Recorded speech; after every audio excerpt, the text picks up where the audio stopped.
हमने यहाँ पर बैंक निफ्टी का स्पॉट लेवल का वीकली चार्ट लगाया हुआ है और हम लोग यहाँ पे देखने जा रहे हैं। फर्स्ट हम इंट्राडे के लिए जो मंडे 15 मई 2023 के लिए क्या रेजिस्टेंस होगा, क्या सपोर्ट होगा, क्या अपर साइड के टारगेट होंगे, क्या डाउन साइड के टारगेट होंगे, ये हम लोग यहाँ पर देखने जा रहे हैं।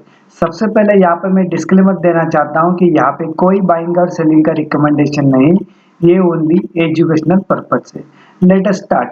अभी दोस्तों देखा तो हम अभी जो लाइफ हाई के नज़दीक है, लाइफ हाई यानी 44,152 पॉइंट यानी 44,152 ये हमारा लाइफ हाई है।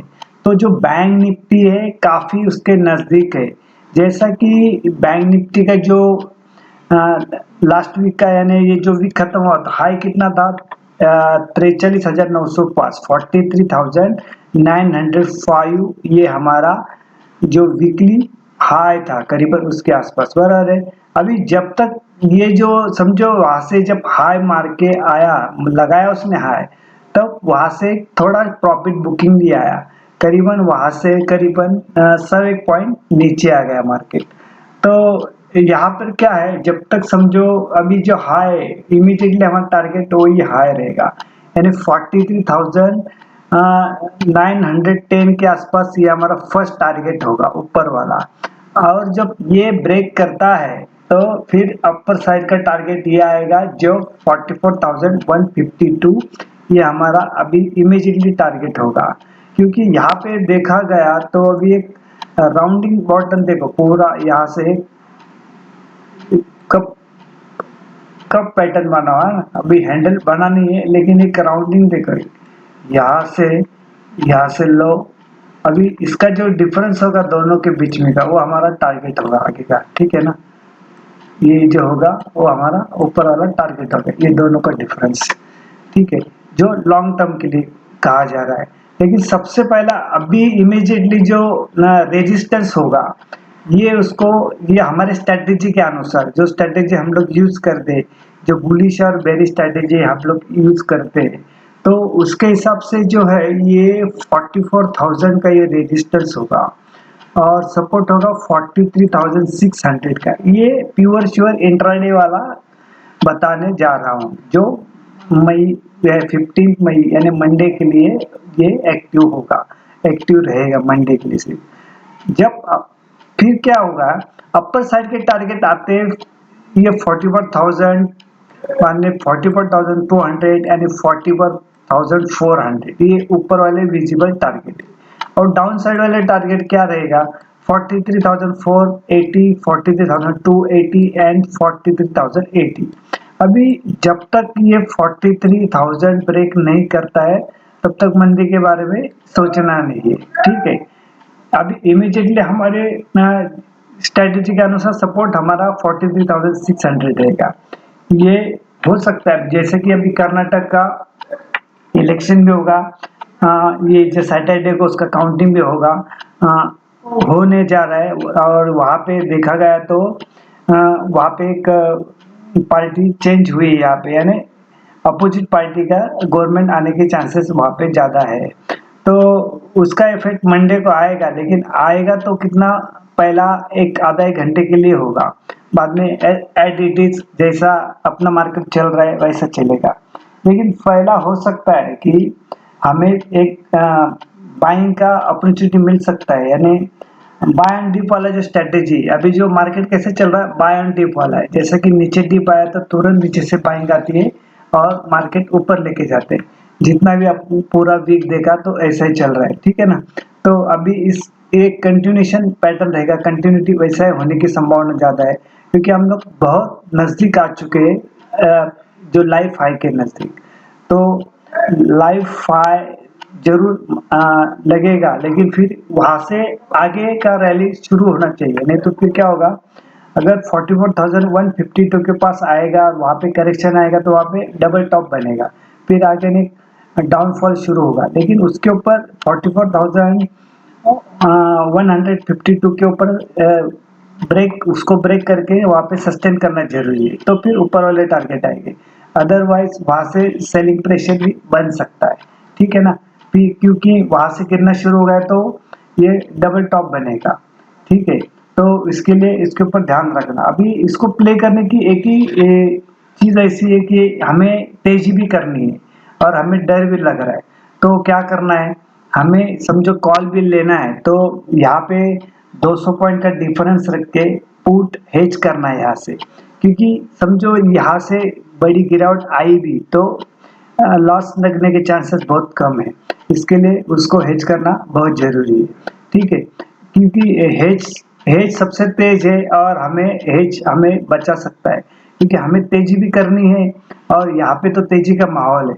और एक आधा स्टेट में गवर्नमेंट बदलती भी है फिर भी वहाँ उसका इतना ज़्यादा इफेक्ट होगा नहीं, क्योंकि ये शेयर मार्केट इंटरनेशनल लेवल पे चलता है तो उसका इतना इफेक्ट होगा नहीं। पहला एक आधे घंटे के लिए होगा, अगेन अपना जैसा है मार्केट शुरू होगा, ठीक है।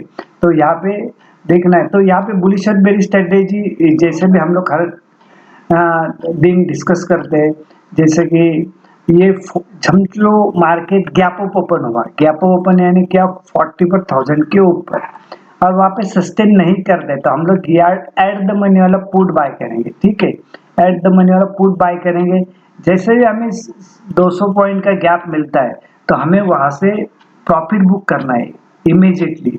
जैसे भी हमने समझो 44,000 का पुट बाय भी किया है एक गैप अप ओपन होने के बाद और बाद में नीचे आया 200 पॉइंट, तो हम लोग पहला जो प्रॉफिट मिलता है लेना है, फिर वापस हम लोग सेकंड ट्रेड ले सकते, बराबर है। ये हो गया गैप ओपन का, जैसा कि रेजिस्टेंस है इसके ऊपर गैप ओपन हुआ तो हम लोग पुट लेंगे। और समझो गैप डाउन हुआ, यानी समझो अभी क्लोजिंग कितना है, करीबन 43,800 के आसपास इसका ये अभी क्लोजिंग है।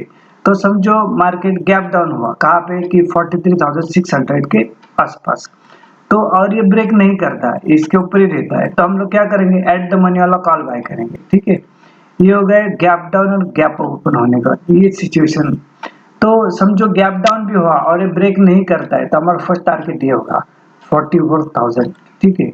अगर गैप डाउन होता है और ये ब्रेक नहीं करता है, यहाँ पे सस्टेन करता है, तो हम यहाँ पे एट द मनी वाला कॉल बाय करेंगे, ठीक है। और फिर यहाँ पे हमारा टारगेट ये रहेगा 44,000 का। ये चीज हुई यहाँ पे। अभी समझो 44,000 गैप ओपन हुआ है, 44,000 के ऊपर ओपन हुआ और वहां पे सस्टेन करता है, तो हम लोग क्या करेंगे, यहाँ पे उसको रिटेस्ट होके देंगे, फिर हम लोग एट द मनी वाला यहाँ पे भी कॉल बाय करेंगे, क्योंकि इसके ऊपर चलना शुरू हो गया तो इस ऊपर वाला टारगेट ओपन होता है 44,200 एंड 44,400, ये ऊपर वाला विजिबल टारगेट एक्टिव होगा ऊपर वाला, ठीक है।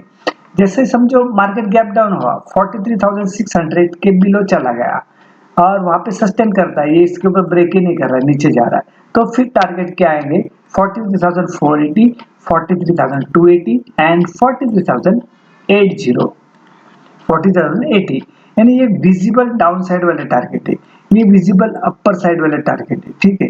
यहाँ पर ये आप ध्यान रखना, ये चीज हो गई। और दूसरा क्या है, समझो इफेक्ट आ गया भाई, समझो मंडे को इलेक्शन का, तो फिर समझो हो सकता है कि ये थर्ड सिनेरियो बता रहा मैं 43,000 के नीचे भी चला जाएगा, लेकिन समझो 150 पॉइंट इसके नीचे जाएगा, 100-200 पॉइंट अगेन इसके ऊपर चलना शुरू होगा, समझो वहां ये जब भी याद रखना दिन भर में कभी भी 43,600 के ऊपर चलना शुरू हो जाएगा ना, तो ये टारगेट आना ही है उसको, ठीक है। ये इसके ऊपर चलना शुरू हो गया ना तो ये ऊपर ही आएगा, ये याद रखना दिन भर में कभी भी, लेकिन उसमें ट्रेडिंग के लिए समय होना चाहिए। समझो 3-3:15 पे जाएगा तो नहीं, समझो गैप डाउन भी हुआ नीचे भी चला गया लेकिन इमीडिएटली वहां पर बाइंग आ गई, ये याद रखना 43,600 के ऊपर जैसा चलना शुरू हो गया एट द मनी वाला हम लोग कॉल बाय करेंगे, टारगेट 44,000 ही रखेंगे। समझो गैप ओपन भी होता है, यहाँ पे सस्टेन भी करता है, लेकिन कुछ कारण से मार्केट में गिरावट आती है, इसके नीचे चला जाता है तो इमीडिएटली दिन भर में कभी भी इसके नीचे चला जाता है तो हम यहाँ पे एट द मनी वाला पुट बाय करेंगे और टारगेट हमारा ये रहेगा, ठीक है। ये हम 3 सिनेरियो अलग अलग बताया, ये दिन भर में कभी भी हो जाए इसके ऊपर चला जाए, एट द मनी वाला कॉल बाय करेंगे। दिन भर में कभी भी इसके नीचे चलना जाए, एट द मनी वाला पुट बाय करेंगे। ये सिनारो यहाँ पे बताया जा रहा है। अपर साइड के टारगेट भी बताया मैंने, ठीक है। अभी क्या ये 50 मूविंग एवरेज भी लगा है उसके ऊपर ही, ये राउंड अप भी हो रहा है देखो, ठीक है यहाँ पर।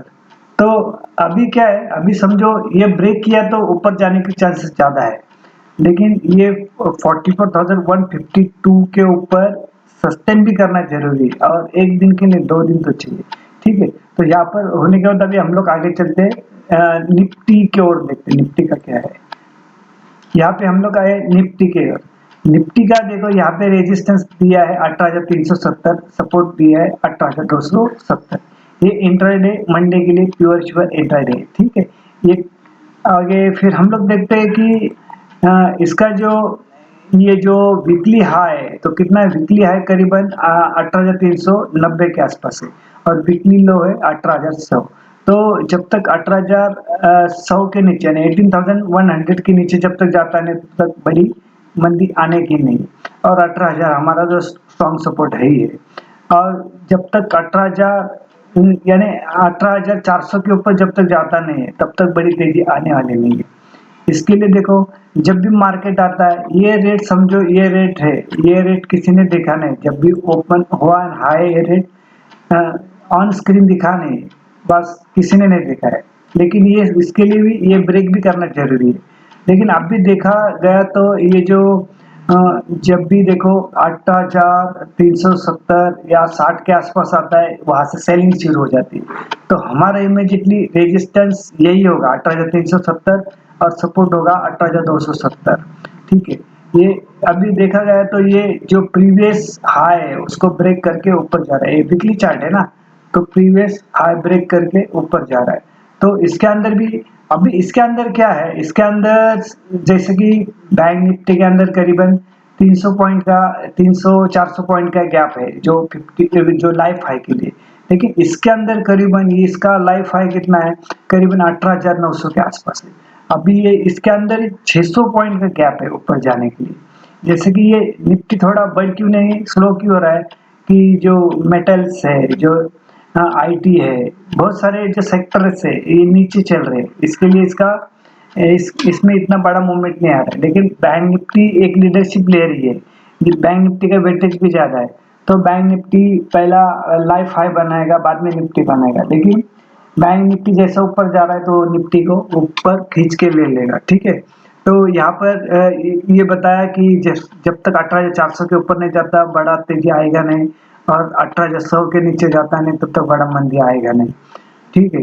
तो जैसे कि ये समझो ब्रेक किया, तो पहला हमारा आज का क्लोजिंग कितना है, जो फ्राइडे वाला क्लोजिंग है करीबन 18,315 के आसपास है। तो हमारा इमीडिएटली टारगेट अपर साइड का क्या रहेगा, 18,400 रहेगा, 18,490, 18,580। और डाउन साइड वाले टारगेट क्या रहेगी, 18,220, 18,130 एंड 18,040। ये डाउन साइड वाले विजिबल टारगेट है, ये अपर साइड वाले टारगेट है। और जो बैंक निफ्टी के अंदर जो एनालिसिस किया है, सेम स्टोरी इसकी भी है कि गैप डाउन गैप अप होने के बाद कैसा है, दिन भर में समझो इसके ऊपर चलना शुरू हो जाता है तो ये टारगेट होगा, और दिन भर में कभी भी 18,370 के नीचे जाता है तो टारगेट हमारे ये होगा, यानी अल्टीपल्टी टारगेट है, ठीक है। तो यहाँ पर अभी हम लोग वीडियो एंड करते हैं। यहाँ पे अगेन एक डिस्क्लेमर देना चाहता हूँ कि यहाँ पे कोई बाइंग और सेलिंग का रिकमेंडेशन नहीं, ये ओनली एजुकेशनल पर्पज है। ये वीडियो आपने देखा, सुना, समझा और पसंद भी किया, इसके लिए आपका धन्यवाद। Thank you very much.